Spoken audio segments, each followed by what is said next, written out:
Hello students. तो आज हम स्टार्ट करेंगे केमिस्ट्री का first chapter which is some basic concepts of chemistry.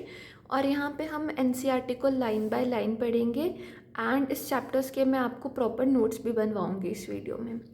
तो let's start with the introduction. तो आप जैसे कि आप सबको पता है कि जो केमिस्ट्री है वो हमारे किसी भी मैटर को उसकी कंपोजिशन से डील करती है, उसके स्ट्रक्चर से डील करती है और उसकी प्रॉपर्टीज से डील करती है। ठीक है, एंड हम इन्हीं सब चीज़ों को क्या करते हैं, स्टडी करते हैं। ठीक है, और अगर हमें इन सब चीज़ों को स्टडी करना है तो उसके बेसिकली कुछ बेसिक कंस्टिट्यूएंट्स होते हैं जिसको हम कहते हैं एटम्स एंड मॉलिक्यूल्स। अब नेक्स्ट हमारी चीज़ आ जाती है कि केमिस्ट्री की इम्पोर्टेंस हमारी लाइफ में है क्या। तो केमिस्ट्री को जानने से पहले हम थोड़ा सा साइंस के बारे में जानते हैं। तो जैसे कि आप सबको पता है कि अगर हमें अपनी ह्यूमन लाइफ को और थोड़ा सा अपग्रेड करना है, हमको चीज़ों के बारे में और नॉलेज चाहिए, हमको और चीज़ें एक्सप्लोर करनी है, तो वो चीज़ें हमको कौन एक्सप्लोर कराता है, साइंस कराता है। ठीक है, एंड जो साइंस एक बहुत ही ज़्यादा वास्ट फील्ड है, तो इसलिए हमने क्या किया हुआ है, for the sake of convenience science is subdivided into various disciplines like chemistry, physics, biology and geology. तो ऐसे बहुत सारी हमारी साइंस की फील्ड्स होती हैं। So here we are concerned about chemistry. तो केमिस्ट्री बेसिकली है क्या, जैसे मैंने आपको बताया कि वो किसी चीज़ की बेसिकली किसी केमिकल कंपाउंड के कंपोजिशन, उसकी प्रॉपर्टीज़ और इंटरेक्शन विद द मैटर के बारे में स्टडी करते हैं। ठीक है, एंड आप जैसे कि आपने लैब्स वगैरह में देखा होगा कि हम बहुत सारे केमिकल चेंजेस को स्टडी करते हैं, केमिकल रिएक्शंस को हम स्टडी करते हैं। ठीक है, तो यहाँ पर हमको ये देखना है कि कोई भी जो केमिकल है उसके अंदर ट्रांसफॉर्मेशंस हमारे किस चीज़ों से आती हैं। ठीक है, क्या उसमें ट्रांसफॉर्मेशंस आती है, जैसे आपने देखा होगा कलर भी चेंजेस होते हैं, हीट भी रिलीज़ होती है, तो ये क्यों होती है। ठीक है, ये सब हमको यहाँ पे देखना है। Chemical properties are important in diverse area such as weather patterns, functioning of the brain. तो जैसे कि आप अगर बायो पढ़ेंगे तो उसमें भी आपको पता चलेगा कि कितनी सारी हमारी केमिकल रिएक्शंस हो रही होती है, जैसे कि हमारे रेस्पिरेशन में ऑक्सीडेशन होती है, that is also chemical reaction. तो जो हमारा पूरा का पूरा ह्यूमन लाइफ है या हमारा जो वर्ल्ड है वो एक टाइप से केमिस्ट्री पर ही रिलाई करता है। अब यहाँ पर जैसे आप देखेंगे कि जो हमारा केमिकल इंडस्ट्रीज़ है वो हमारी बहुत सारी चीज़ें बनाता है, जैसे कि हमारे फर्टिलाइज़र्स हो गए, एल्कलीज हो गया, एसिड्स हो गया, सॉल्ट्स हो गया, ड्रग्स, सोप्स, पॉलीमर्स, डिटर्जेंट्स। तो हम डे टू डे लाइफ में जो भी चीज़ें यूज़ करते हैं वो हमारे सारे के सारे केमिकल्स ही होते हैं। ठीक है, और केमिस्ट्री हमारा क्या है, important role in meeting human needs for food. जैसे कि आप इसमें फर्टिलाइजर्स बना सकते हो, पेस्टिसाइड्स बना सकते हो जो कि हमारी क्रॉप को इन्हांस करेगा। ठीक है, एंड हमारे तक क्या फूड प्रोडक्ट पहुंचेगा। ठीक है, और लाइफ सेविंग ड्रग्स भी हम केमिस्ट्री की फील्ड से सिंथेसाइज करते हैं, जैसे कि हमारा सिस्प्लैटिन। सिस्प्लैटिन हमारा यूज़ होता है कैंसर की ट्रीटमेंट में। ठीक है, एक और हमारी चीज़ होती है AZT विच इज़ एजिडोथाइमिडिन। ये हमारा एड्स के विक्टिम्स में क्या होता है, हम इस मेडिसिन को यूज़ करते हैं। ठीक है, एंड ये हमें बेसिकली मिलता कहाँ से है, प्लांट एंड एनिमल सोर्सेज और प्रिपेयर्ड बाय सिंथेटिक मेथड्स। तो आप इसको लैब में भी बना सकते हो और प्लांट या एनिमल सोर्सेज से भी आप इसको एक्सट्रैक्ट कर सकते हो। ठीक है, तो देखो कि हर एक चीज़ की एडवांटेज है और डिसएडवांटेज भी होती है। जैसे कि हम केमिस्ट्री की मदद से सारी चीज़ें बना पाए, न्यू मटेरियल्स हम बना सकते हैं। ठीक है, जैसे कि कुछ हमने मटेरियल बनाए जिनकी कुछ specific magnetic, electric and optical properties हैं। ठीक है, जिससे हम और भी चीज़ें बना सके, जैसे semi conducting ceramics, conduction of polymers, optical fibres and large scale miniaturisation of solid state devices. तो हम इसे बहुत सारी चीज़ें बना चुके हैं। बट आपको पता है कि every coin has two sides. तो हमारे पास बहुत सारे ना इसके बैड इम्पैक्ट्स भी हैं। ठीक है, जो हमारे एनवायरनमेंट को ख़राब कर रहे हैं, जैसे कि आपने CFC का नाम सुना होगा, है ना।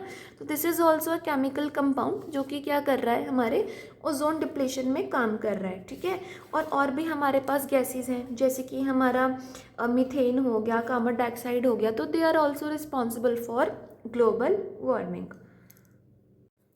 नेक्स्ट टॉपिक हमारा यहाँ पर आ जाएगा स्टेट्स ऑफ मैटर। तो जैसे कि आप सबको पता है कि हमारे पास 3 स्टेट्स ऑफ मैटर होती हैं, एक सॉलिड आ गया, लिक्विड हो गया, गैस आ गया। सॉलिड में हमारे जो मॉलिक्यूल्स हैं वो हमारे क्या टाइटली पैक्ड रहते हैं, इंटरमॉलिक्यूलर स्पेसेस बहुत कम रहती हैं।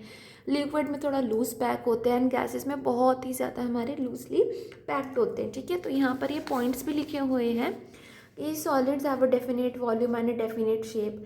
लिक्विड के पास भी डेफिनेट वॉल्यूम तो है बट उसके पास कोई डेफिनेट शेप नहीं है, ठीक है। गैसेस के पास तो दोनों ही डेफिनेट नहीं होता, उसके पास ना तो डेफिनेट वॉल्यूम है ना तो उसके पास डेफिनेट क्या है, शेप है।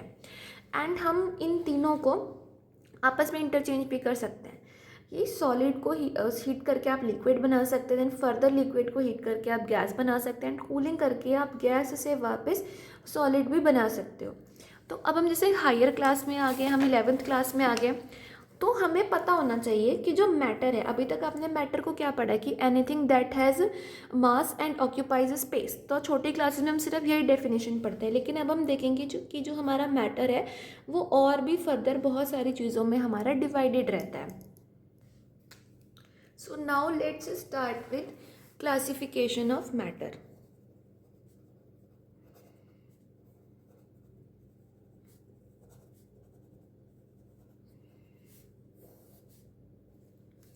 तो अभी तक आप लोगों ने यही चीज़ पढ़ी थी कि matter is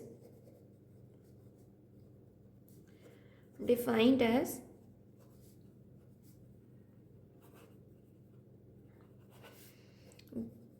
that has space, that has mass and occupies space, ठीक है। अब हम देखते हैं क्लासिफिकेशन हम कैसे कर सकते हैं। मान लीजिए ये आपका मैटर है, ठीक है। It is further divided into two things, ठीक है। एक चीज़ हम यहाँ पे देखेंगे फिजिकल क्लासिफिकेशन,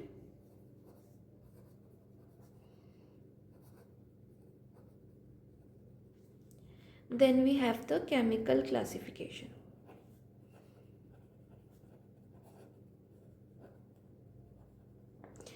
तो फिजिकल क्लासिफिकेशन में हमारे पास तीन चीज़ें आ जाएंगी, जो भी हमने अभी देखा, सॉलिड आ गया, लिक्विड आ गया और हमारा क्या आ गया, गैसेस आ गया, ठीक है।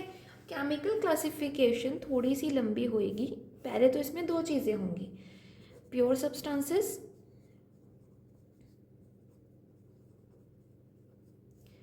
एंड मिक्सचर्स, ठीक है। अब प्योर सब्सटेंसेस हमारी क्या चीज़ें होती हैं, देखो जैसे एनसीईआरटी में लिखा हुआ है कि प्योर सब्सटेंसेस के पास क्या होगा, एक फिक्स्ड कॉम्पोजिशन होगा, कि मतलब कोई चीज़ अगर इतनी प्रेजेंट है तो वो इतनी ही प्रेजेंट रहेगी, इतनी नहीं हो सकती, और कोई चीज़ अगर इतनी प्रेजेंट है वो इतनी नहीं हो सकती, वो इतनी ही रहेगी, ठीक है। They have fixed composition whereas mixtures में contain the components in any ratio. अभी हम मिक्सचर्स पे नहीं जा रहे, हम सिर्फ प्योर सब्सटेंसेस के बारे में देख रहे हैं। दे हैव फिक्स्ड कॉम्पोजिशन, जैसे कि हमारा ये हो गया copper, silver, gold, water, glucose are examples of pure substances.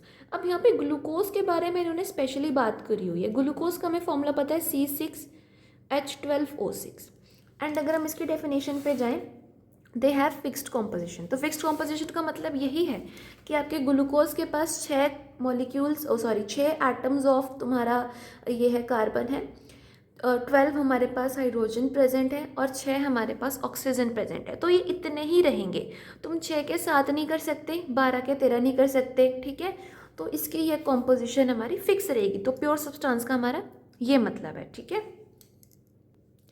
और फर्दर जो हमारे प्योर सब्सटेंसेस होते हैं वो तुम्हारे डिवाइडेड होते हैं into elements and compounds,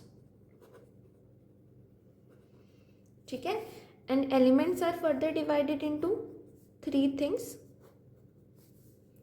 metals, non metals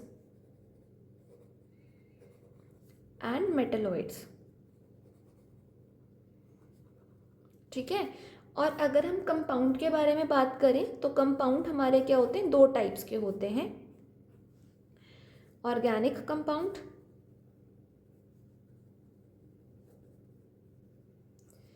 and inorganic compound.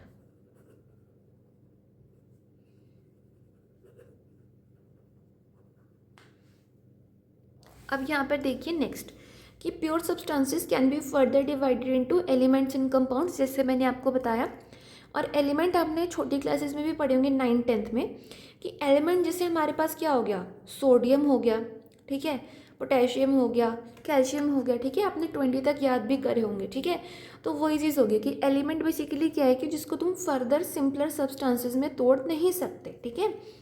An element consist of only one type of particles, means मान लो जैसे तुम्हारा सोडियम है, तो अगर मैं सोडियम एलिमेंट की बात करूँ, उसके पास सिर्फ छोटे छोटे सोडियम के ही पार्टिकल्स प्रेजेंट होंगे, ठीक है। दीज पार्टिकल्स में भी एटम्स और मॉलिक्यूल्स। तो सोडियम, उसके पास सोडियम के ही एटम्स होंगे या सोडियम के ही हमारे पास क्या होंगे, मॉलिक्यूल्स होंगे। ये इसके एग्जांपल दे रखे हैं, sodium, copper, silver, hydrogen, oxygen etcetera are some example of elements, ठीक है। इनके पास बेसिकली क्या है, सेम टाइप ऑफ एटम्स इनके पास रहेंगे, ठीक है। एंड मॉलिक्यूल का मतलब क्या है कि अगर तुम्हारे बहुत सारे एटम्स इकट्ठा हो गए तो वो तुम्हारे क्या करेंगे, combine to form the molecule, ठीक है। जैसे hydrogen, nitrogen and oxygen gases consist of molecules in which two atoms combine to give the respective molecules. आप सबको पता है कि जो गैसेस होती हैं वो हमारे क्या होती हैं, डायटॉमिक होती है नेचर में। डायटॉमिक मीन्स दो एटम से बनती है। जैसे अगर हमें हाइड्रोजन गैस लिखना है तो हमेशा H2 हम लिखते हैं, ऑक्सीजन लिखना है तो O2 लिखते हैं, अकेला O नहीं लिखते, ठीक है।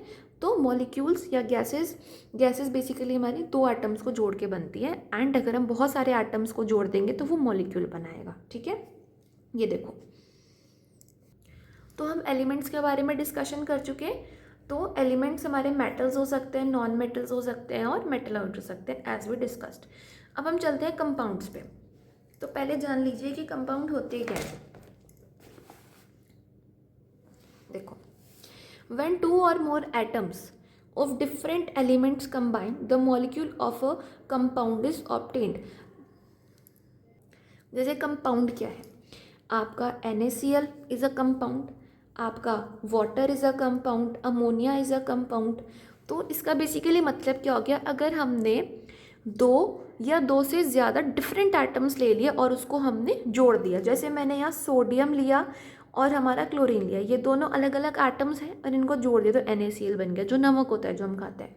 पानी, मैंने हाइड्रोजन लिया और ऑक्सीजन लिया, इन दोनों को जोड़ दिया, एक तुम्हारा कंपाउंड बन गया। ऐसे ही एक एटम मैंने इसका लिया नाइट्रोजन का, 3 मैंने हाइड्रोजन के ले लिए, तो ये इन्होंने मिलाकर हमारे को क्या बना के दे दिया, कंपाउंड बना के दे दिया। वही चीज़ यहाँ पर गिवन है, H और H2 का मॉलिक्यूल दे दिया। ये मॉलिक्यूल्स के बारे में बता रहा है, ये भी मॉलिक्यूल्स के बारे में बता रहा है।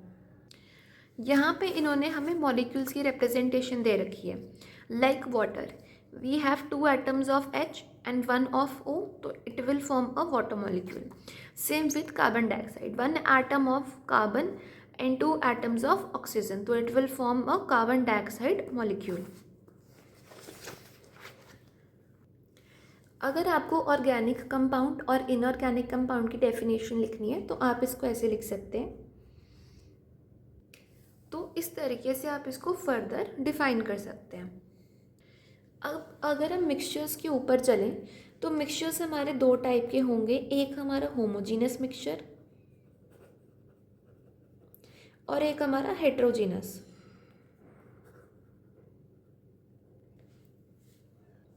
देखिए, तो होमोजीनस, होमो का मीन्स क्या होता है, सेम।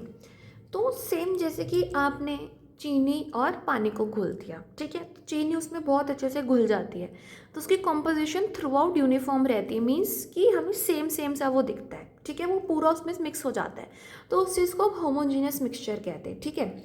अब मिक्सचर आप डेली लाइफ में भी देखते हो, जैसे कि शुगर सॉल्यूशन हो गया, ठीक है, टी हो गया।